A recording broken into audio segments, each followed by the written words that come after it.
j'ai commencé ma carrière en étant instituteur dans une classe ordinaire. J'ai une bonne formation à l'école normale. J'étais à l'école normale de Vannes. Et très vite, comme je faisais bien l'affaire dans ma classe, on m'a proposé de travailler avec des enfants qui avaient des troubles du comportement.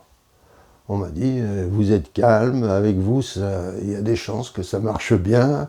J'ai cru que c'était une promotion, hein. Alors donc, j'ai fait une formation d'une année pour travailler avec des enfants ayant des troubles du comportement. Et quand je me suis retrouvé dans une classe, ils étaient une dizaine, et j'ai vu que ce que je savais faire en étant instituteur, c'était plus possible. J'arrivais plus à obtenir un travail, un rendement. Quand je demandais à mes élèves de sortir le cahier, ils ne voulaient pas le sortir. Je leur demandais d'écrire, ils ne voulaient pas écrire. Beaucoup d'entre eux ne savaient pas lire. C'était une classe, c'était des grands échecs de l'école primaire. Mes élèves avaient entre 9 et 13 ans à peu près. Et beaucoup d'entre eux ne savaient pas lire du tout. Et ça, c'était ma première rencontre avec des grands non-lecteurs. Vous voyez, ils avaient déjà 4-5 années d'école et ils ne savaient pas du tout lire. Et là, au bout d'un moment, un peu en désespoir de cause, je ne savais plus quoi faire avec mes élèves. Et c'est là que j'ai commencé à leur lire des récits. Je leur lisais au début les contes de Grimm. Et pourquoi je faisais ça?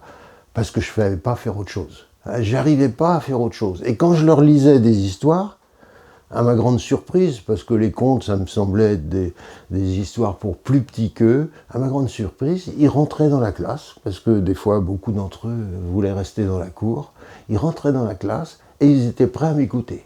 Alors à partir de là, j'ai vu que après cette lecture, il devenait possible de leur demander ce qu'ils avaient compris, d'engager un débat, de les faire parler de ce qu'ils avaient entendu. Il y avait des débats très sérieux pour voir, quand on lisait les contes, quand je leur lisais les contes, pour savoir si c'est la belle-mère qui était une vraie salope ou le père qui était une couille molle. Voilà les questions qui se posaient après la lecture d'un conte de Grimm, vous voyez. Donc ça, je me sentais mal de faire une pédagogie un peu comme celle-là. J'avais l'impression d'être un peu en faute professionnelle. Je me disais, je travaille avec des enfants qui ont déjà des gros problèmes familiaux, personnels, pathologiques. Je me disais, avec mes contes, j'en rajoute une couche certainement. Et je me disais, jusqu'où je vais pouvoir aller comme ça? Et au cours de cette première année, je vais découvrir deux choses qui sont essentielles pour le reste de ma carrière. La première chose que je découvre, c'est que, et ça, vraiment là, c'est très important pour moi, c'est que ces enfants normalement intelligents, qui n'accèdent pas aux savoirs fondamentaux, je parle de lecture, écriture, sens mathématique, ces enfants normalement intelligents ont besoin d'une restauration de leur fonctionnement intellectuel pour continuer les apprentissages.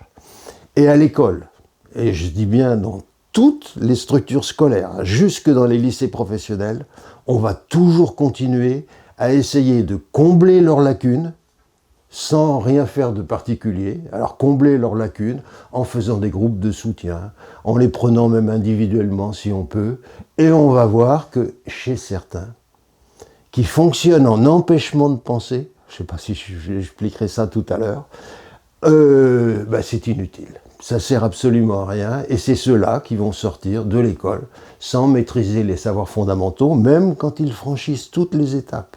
C'est-à-dire les étapes, ils sont passés par le collège, et bien souvent ils terminent dans les lycées professionnels. Et on va retrouver pas loin de 20% de jeunes gens qui sont dans cette situation. Ils savent lire, ils savent écrire, mais par contre, ils maîtrisent très mal les savoirs fondamentaux. Donc voilà, là, ça pour moi, ça a été la première découverte. Et puis la deuxième découverte, toujours au cours de cette première année, quand je faisais ces lectures le matin, vous voyez, au bout d'un trimestre, j'ai vu qu'il se passait quelque chose. J'ai vu que les angoisses, j'ai vu que les refus, la violence, les blocages de ces enfants s'atténuaient. Et j'étais pas le seul à observer, parce que je travaillais dans un centre psychothérapique à l'époque. Les psychiatres, les psychologues, les éducateurs qui travaillaient avec ces mêmes enfants voyaient qu'il y avait quelque chose qui les apaisait. Et au bout d'un moment, je me suis dit, mais ces lectures que je faisais tous les jours, de donner des représentations à ce monde interne un peu chaotique, un peu violent qui était le leur, de donner des représentations, de donner des images, finalement avec des mots, à cette violence interne qui était la leur, ça les a apaisés, et je m'en suis rendu compte au bout d'un trimestre à peu près. Vous voyez, un trimestre, c'est-à-dire, on était déjà arrivé à Noël, j'avais pratiquement pas pu renouer avec les apprentissages. Et ça a été pratiquement au deuxième trimestre de l'année scolaire que je me suis aperçu que le calme était revenu dans mon groupe. Et à partir de ce calme, j'ai pu commencer à présenter des apprentissages qui me paraissaient absolument utiles, déjà parce que ces enfants en avaient besoin, et puis pour me rassurer aussi. Mais je me disais, qu'est-ce que je fais autrement avec ces lectures, les faire parler de ce qu'ils ont entendu, à quoi ça sert, je ne voyais pas très bien. Et là, je me suis rendu compte qu'en exploitant ces lectures, en exploitant ces récits que j'avais lus, j'ai vu qu'il était possible de renouer avec l'apprentissage de la lecture. Ça ne produit pas de miracle, mais on apprenait la lecture parce qu'après les contes de Grimm, j'étais passé avec les récits mythologiques, avec des récits de la Bible, avec des romans initiatiques. Et là, ce que j'ai vu, c'est que m'appuyant même simplement sur les noms des personnages, sur une phrase que je sortais de l'histoire, il y avait quelque chose qui était en train de se passer. Mes élèves avaient la possibilité de se mobiliser un petit peu pour essayer d'entrer dans cet apprentissage de la lecture que je voulais absolument faire. Et là, j'avais l'impression de trouver quelque chose. Alors je me suis dit, pour la lecture, ça fonctionne, je vais faire pareil pour les mathématiques. Vous savez, dans les récits, les contes, il y a souvent des distances parcourues, il y a de l'argent qu'on se partage, il y a des héritages. À partir de ça, le travail mathématique devenait aussi possible. Et voilà comment je me suis rendu compte que les récits avaient un impact formidable sur ce fonctionnement intellectuel que j'ai toujours cherché à restaurer. Voilà le point de départ que je découvre au cours de ma première année. Ça a été important, parce que je ne l'ai pas abandonné jusqu'à la fin de ma carrière. Et ensuite, finalement, assez vite, je vais devenir... J'ai aussi un diplôme de psychologue clinicien. Alors là, je travaille en libéral. J'ai un cabinet de psychologue dans le 12e arrondissement de Paris. Et ça a été important pour moi parce que je me suis aussi spécialisé, je suis un peu monomaniaque, avec ceux qui étaient réfractaires au savoir et aux apprentissages à l'école. Et ça a été important cette fois parce que j'ai beaucoup travaillé avec les familles. En libéral, les familles, les parents accompagnaient, même les adolescents, et ensemble, avec les parents, on essayait de comprendre ce qui s'était passé, au moins sur le plan éducatif. Et c'est là que j'ai vu que bien souvent, il y a ce que j'appelle des insuffisances éducatives aussi, qui sont à la base de ces comportements ascolaires. Bon, ça on en parlera peut-être à un autre moment. Donc là, voilà ce que je fais. Et puis, j'ai l'opportunité d'aller travailler au Centre Claude Bernard à Paris, qui est un CMPP, qui reçoit beaucoup d'adolescents aussi, qui a été créé juste après la guerre, en 1945, et il a été créé après la guerre pour venir en aide aux adolescents qui n'arrivaient pas à reprendre leur place de leur cursus au lycée. Donc là, je vais travailler au Centre Claude Bernard, et là, je développe une spécialité, comme je suis instituteur, vous voyez, je deviens psychopédagogue. Je suis psychologue, je suis enseignant, je m'intitule de moi-même psychopédagogue, et là, je vais découvrir cette possibilité toujours d'utiliser les récits, de m'en servir comme point d'appui pour tenter de réconcilier avec les apprentissages les adolescents décrocheurs du collège, et le centre Claude Bernard a une antenne dans le 20e arrondissement de Paris. Il se trouve que les 4 ou 5 collèges qui sont autour, il y en a 4 ou 5, les 4 ou 5 collèges ont à peu près 50% de réussite au brevet des collèges. Et dans l'environnement du centre Claude Bernard, dans ce 20e arrondissement, c'est entre la porte de Montreuil, la porte de Bagnolet, eh ben on va voir que il y a de quoi faire avec ces adolescents qui sont intermittents à l'école. Hein, puis quand ils vont à l'école, c'est pour ça que le mot décrochage était intéressant, parce que beaucoup d'entre eux continuaient aussi à aller au collège à mi-temps, sans tenir de cahier de texte, sans rendre les devoirs. Ouais, il faut des professeurs qui aient un peu d'épaule pour pouvoir se situer face à tout ça, ou des chefs d'établissement capables de prolonger la scolarité, mais bon. Et donc ça se terminait par un échec au brevet des collèges, et puis ensuite trouver une place dans un enseignement plus ou moins technique, plus ou moins professionnel, contre leur volonté. Donc vous voyez, voilà le public que j'ai beaucoup connu. Et pendant une vingtaine d'années, même 22 ans, j'ai été directeur pédagogique du centre Claude Bernard. Au moment de ma retraite, donc je l'ai prise un peu tard, parce que je l'ai prise à 65 ans, j'ai pris ma retraite, j'ai été beaucoup sollicité par la ville de Genève. Et à la ville de Genève, les enseignants, les responsables avaient lu L'enfant et la peur d'apprendre, avaient lu peut-être aussi La peur d'enseigner, et ils m'ont proposé d'aller travailler, d'aller aider les professeurs qui étaient en difficulté, dans des classes un peu particulières, parce qu'à Genève, ils ont une autre idée que nous. Ils n'ont pas eu peur, surtout au collège, de faire une classe un peu spécifique, quand les enfants entrent en l'équivalent de notre 6e ou 5e, de faire une classe qui regroupe les 15 ou les 20 élèves les plus en difficulté. Hein, et ses parents, le bon grain, d'un autre côté, hein, avec des bonnes classes. Et on s'est aperçu que non seulement quand on regroupe 15 élèves qui n'aiment pas l'école, c'est difficile à gérer. Et là, ils découvraient ça. Ils découvraient que non seulement les apprentissages ne passaient pas, mais en plus, ils avaient droit à des troubles du comportement, des problèmes. C'est assez logique finalement. Hein. Et c'est là, avec les professeurs, qu'on a mis en place cette proposition qui me paraît particulièrement intéressante pour essayer de restaurer les compétences intellectuelles, réflexives de ces élèves, que j'ai appelé ensuite médiation culturelle ou nourrissage culturel. Alors là, je crois que, vous voyez, je reviens à cette expérience de mes débuts d'instituteur avec ceux qui avaient des troubles du comportement, la classe, avec cette idée que la classe, elle commence tous les jours, mais tous les jours, par la lecture d'un récit, qui est ensuite discuté. Le premier temps de la discussion, c'est d'essayer de savoir et de comprendre ce que les élèves ont compris de cette lecture. C'est particulièrement important, parce qu'on s'aperçoit que ceux qui sont en difficulté, déjà, ils ne savent pas très bien écouter. Ça commence là. Et ça, les professeurs ne le savent pas.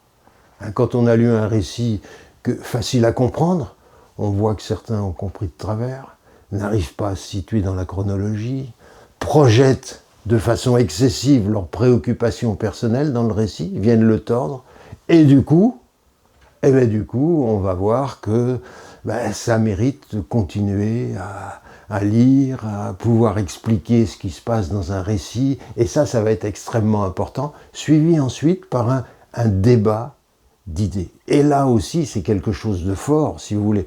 Le nourrissage culturel va servir à enrichir, organiser les représentations, pour favoriser le fonctionnement intellectuel, et puis ensuite, un temps de débat. Il n'y a pas mieux pour stimuler la réflexion que d'encourager à confronter son point de vue à celui des autres. Et ça dure, dans la classe, 1 heure tous les matins. Donc ça, c'est ce qui est proposé et que je vais mettre en place avec les professeurs de la ville de Genève, je vais travailler plus d'une dizaine d'années avec eux.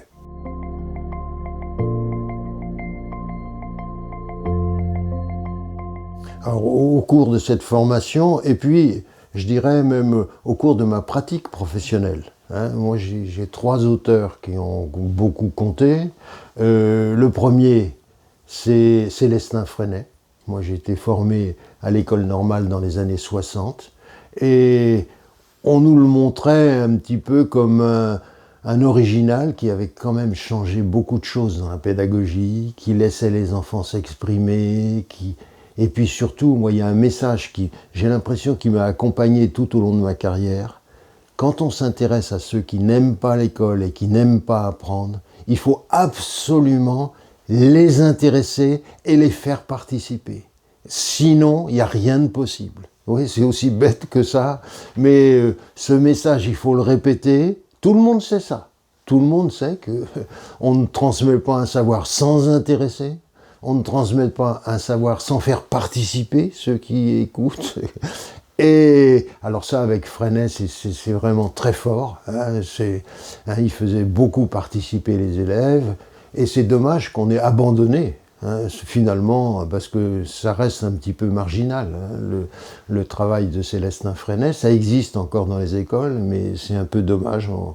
On l'a abandonné, et il nous montrait aussi très bien quelque chose qui est relativement important, c'est qu'on doit donner du sens à l'apprentissage, et on doit faire collaborer les élèves entre eux.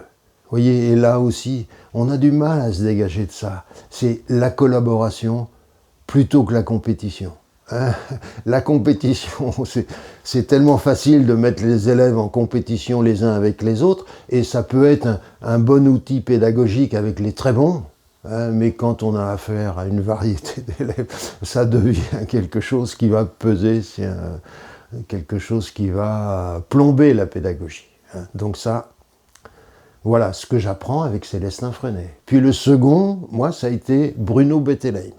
Bruno Bettelheim, parce que enfin j'ai une explication à ce que je faisais déjà depuis longtemps, parce que je commençais ce travail avec les contes avant de connaître Bettelheim. Si je l'avais connu avant, j'aurais été moins inquiet quand je me suis lancé dans cette voie.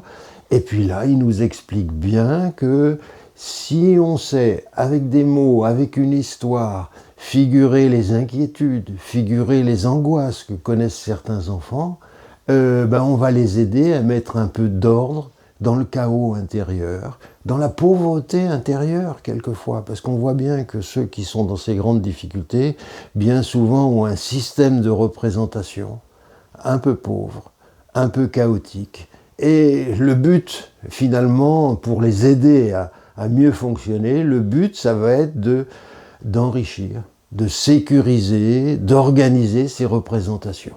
Et là, je me sens libéré quand j'ai lu Bettelheim, et lui, il explique bien ça, il reprend les uns après les autres les contes, et vous voyez, il y a quelque chose d'important, c'est que tous ces grands récits, ce sont finalement les textes, je dirais, fondateurs de notre culture. Tous ces grands récits nous parlent des grandes inquiétudes humaines, pratiquement toujours, des grandes inquiétudes humaines, des sentiments qui accompagnent, des émotions, des inquiétudes, des angoisses qui accompagnent ces grandes inquiétudes humaines. Et on va voir que remettre de l'ordre dans tout ça, c'est quelque chose qui est très favorable à un meilleur fonctionnement intellectuel. Donc ça, c'est Bettelheim.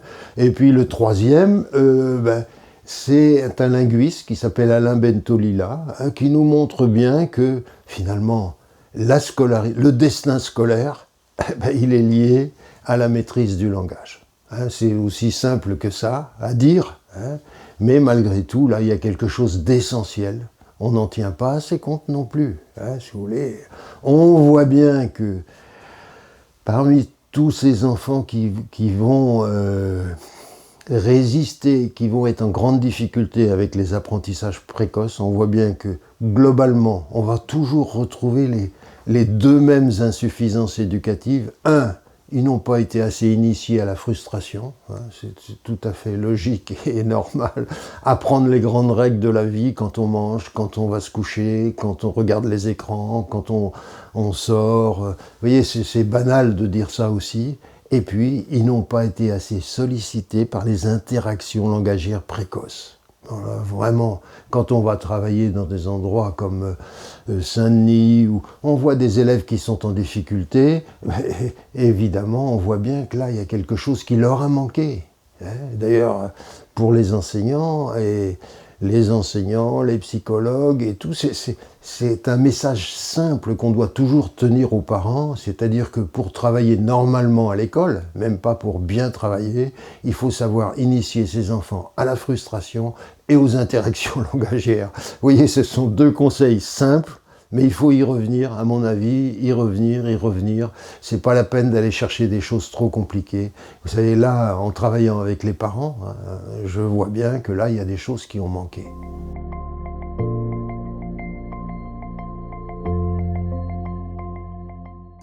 Pour commencer à rédiger ce livre, j'ai été interpellé surtout par cette réflexion qui a commencé à se mener sur les inégalités scolaires. Hein, vous savez, dès qu'il y a des problèmes, quelquefois on change les noms, on s'intéresse aux inégalités scolaires, des fois c'est à la violence, des fois c'est au décrochage, on change. Hein, mais malgré tout, bon, moi ce qui me paraît important, justement, c'est d'essayer de voir s'il existe une pédagogie qui permettrait de répondre à tous. Et ça, c'est une découverte que je fais aussi en travaillant à Genève. Je vais voir que cette proposition de nourrissage culturel et d'entraînement à s'exprimer, c'est pratiquement incontournable pour ceux qui sont en grande difficulté à l'école, mais que c'est un tremplin formidable pour les bons élèves. Ça leur donne la possibilité d'atteindre l'excellence, certains d'entre eux. Les bons élèves soutenus par leur famille, quand on travaille avec la culture et le langage, on booste leurs possibilités.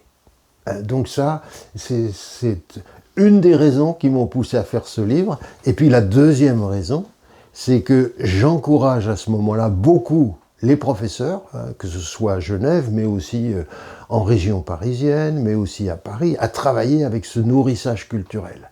Et évidemment, ils me posent beaucoup de questions. Et le livre est à la fois un retour à leurs questions et les réponses que je tente d'y amener. Vous voyez, ça c'est important. Donc là, les professeurs qui ont besoin de savoir, déjà, beaucoup d'entre eux me disent, mais est-ce qu'on a le droit de faire ça ? Est-ce que je déraille pas en partant sur une lecture tous les matins? Est-ce que c'est au programme? J'ai beaucoup de choses à faire avec mon programme. Et puis faire parler les élèves tous les jours, les faire parler tous, comme vous demandez, parce que j'essaie de mettre en place des propositions qui vont permettre tous les jours de permettre à chacun de s'exprimer, même ceux qui n'ont pas grand-chose à dire ou qui ne veulent pas trop parler. Vous voyez, donc les professeurs me disent toujours, mais est-ce que je peux faire ça? Est-ce que c'est mon programme? Alors je leur réponds d'une façon très simple, vous savez, les grands textes fondateurs de notre culture et de notre littérature, ils sont au programme. Et celui qui ne les lit pas, il ne fait pas son programme non plus. Donc il ne faut pas qu'il ait peur de passer à côté de son programme, parce que de toute façon, s'il ne lit pas, il passera à côté de son programme aussi. Et puis la deuxième chose, c'est que entraîner les élèves à bien s'exprimer, aussi bien après la lecture pour montrer ce qu'ils ont compris d'un récit, que pour débattre entre eux, les encourager à bien s'exprimer, c'est aussi au programme. Dans les classes élémentaires, le professeur doit faire 10 heures par semaine d'apprentissage de la langue. Ça fait partie. Moi, j'étais instituteur pendant longtemps. L'avantage, c'est que je connais à peu près bien les programmes et je connais les instructions officielles. Donc, il faut faire 10 heures d'entraînement au langage par semaine dans la classe. Alors, ce que je propose, c'est tout à fait en accord avec les programmes. Donc ça, voilà la deuxième raison qui m'a poussé à essayer d'écrire, de répondre aux questions que se posent les professeurs. Et puis qui aiment bien savoir quels sont ces récits qu'on peut utiliser aussi. C'est évidemment les romans initiatiques, les fables aussi, les récits mythologiques. D'ailleurs, il y a un livre qui a eu un succès phénoménal dans les classes ces dernières années, et j'ai l'impression d'avoir un peu participé à ce succès. C'est le feuilleton d'Hermès, un livre sur la mythologie grecque. Il vient de fêter ses 20 ans d'ailleurs. Cette semaine, j'ai revu Muriel Zac, avec qui j'ai travaillé. C'est l'auteur de ces feuilletons sur la mythologie. Et là, il faut dire que c'est quelque chose qui a beaucoup compté pour certains professeurs. Mais après, ils ont besoin évidemment d'avoir d'autres choses que des récits mythologiques aussi.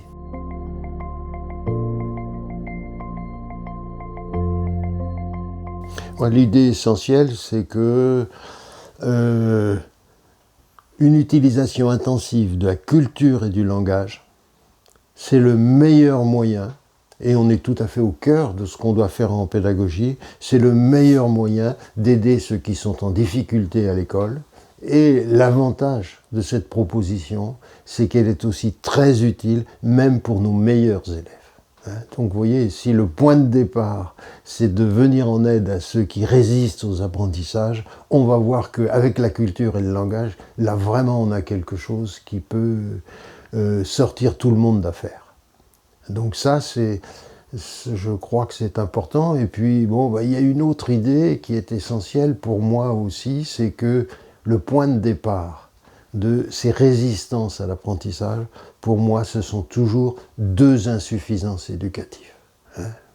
Pratiquement toujours.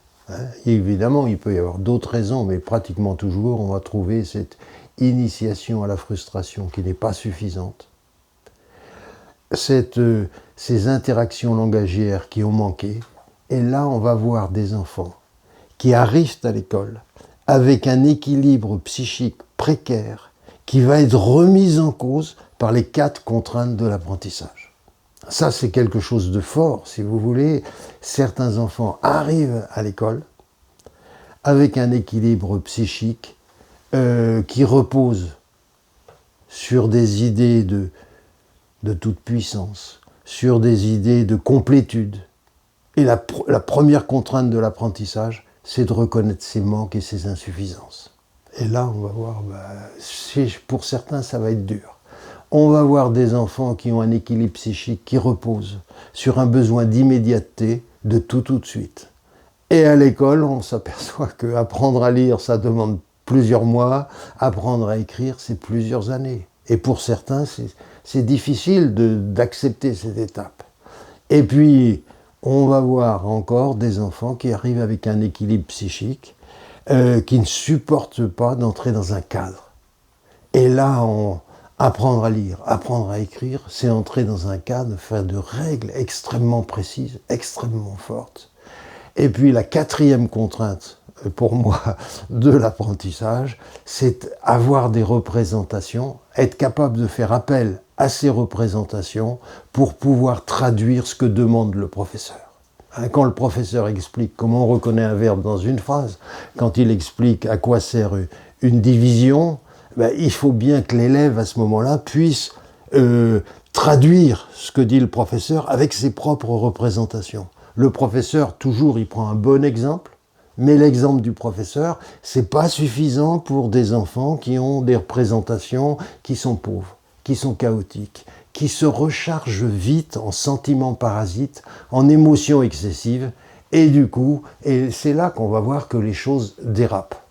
C'est là qu'on va voir que les choses dérapent, et celui, parce que ça ne s'arrête pas là, celui qui ne supporte pas les contraintes de l'apprentissage, et là, il va cultiver quelque chose pour se protéger, et ce quelque chose, je l'appelle l'empêchement de penser.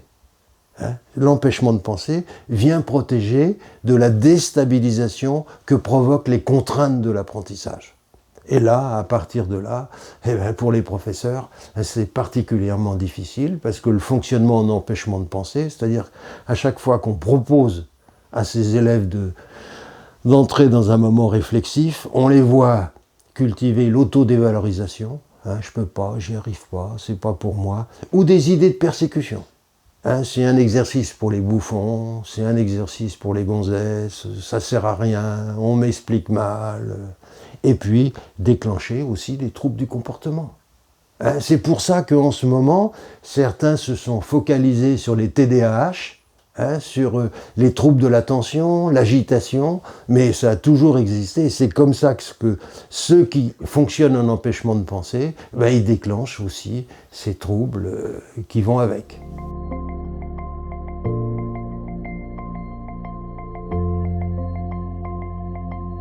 Je crois que pour faire avancer les choses, il faut que ces idées, nourrissage culturel et langage utilisés de façon intensive dans la classe, soient reprises, ces idées soient reprises par la hiérarchie de l'éducation nationale. C'est important, parce que malgré tout, j'ai toujours eu l'impression d'être soutenu par la hiérarchie.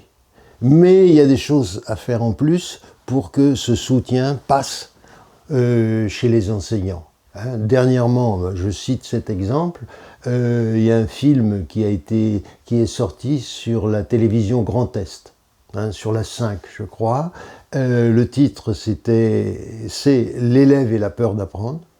Le recteur a vu ce film et après avoir vu ce film, il a proposé une réunion, hein, au cours de laquelle il a mobilisé je dirais ses équipes, les inspecteurs, les conseillers pédagogiques, les formateurs. Hein. J'ai participé à cette rencontre et il a encouragé cette pratique du nourrissage culturel dans les classes.